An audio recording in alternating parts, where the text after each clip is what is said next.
coming to your screen all the way from Pittsfield, Massachusetts. Let's show some love for Dina Gregory.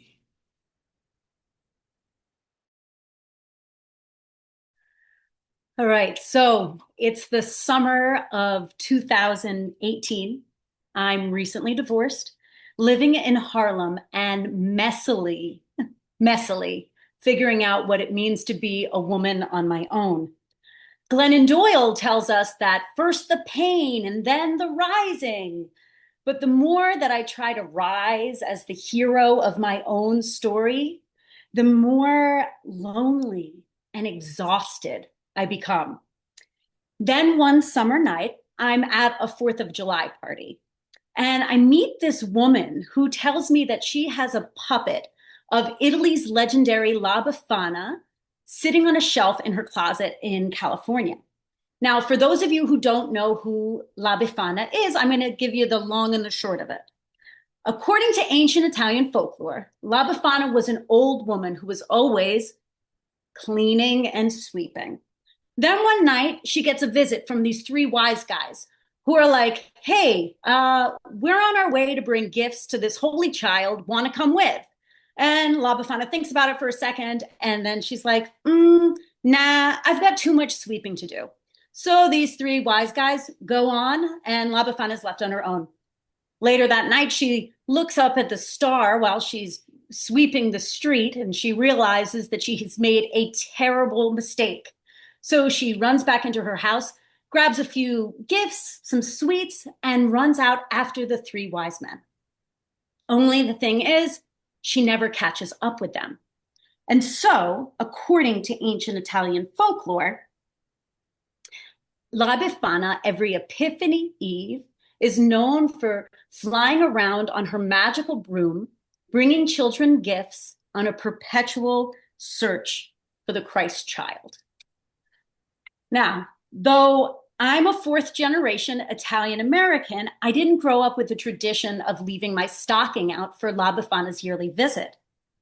So when this woman tells me that she has a puppet of this folkloric figure from my own ancestral cultural heritage, something in me perks up. I feel this fluttering in my chest. So I say, kind of half joking, well, if she needs a new home, I'll take her. A few days later, a FedEx box shows up, and I open it up and I pull out this big felt Muppet of La Befana, complete with a large hooked nose, one stubborn little tooth, and a wart on her chin. I hold her on my lap for a little bit, and I get this like wave of nostalgia, but it's like not necessarily a nostalgia for the past. I don't think we have the word in English. It's more like a longing for a way of being and doing that I don't quite yet know. But like, now what the hell am I supposed to do with this puppet taking up residence in my apartment in Harlem? And then I hear this, whisper, say yes to the adventure. So looking at this old puppet across from me, first I'm like, maybe I'm crazy, but I could feel La Befana's initial regret for having turned down the wise man's invitation. And I could sense that ancient love and longing that propelled her centuries-long search. There was like no way I could say no to this. I had to say yes, but I was full of self-doubt and fear and worry about other people's opinions. I mean, being like a single childless cat lady is one thing, but a single childless puppet lady, that's just a little too weird. And yet I couldn't ignore this prodding in my soul to bring this legend to life. Dina, come on. What's a puppet without a puppeteer? I can't just sit here all day doing nothing. La Befana, I've never puppeteered in my life. I don't even speak Italian. Come on, Dina, it's not every day an ancient old legend sitting in your living room. Come on, bring La Befana out for an old adventure. Plus, you're taking life way too seriously. Don't you think it's about time you had some fun? So one day, I decided to just say, fuck it. Who cares? Who cares if I've never puppeteered? Who cares if I don't speak Italian? And who cares about other people's opinions? I mean, I do, but La Befana, she deserves a new chapter of life. So I slip my hand into the hole in her back, maneuver my way up her little puppet spine, and something begins to shift. She comes to life. And all that doubt that kept me spinning in my head, it shut up because La Befana was ready. So we went out, just me and a puppet of Italy's Santa Claus, wandering the streets of Harlem in search of the Holy Child. And yes, I was nervous at first. I was, if you can't tell, clearly an outsider in Harlem, and now carrying around a puppet of an ancient old crone. My feeling of being an outsider, an other, of not belonging was only amplified. But this didn't faze La Befana.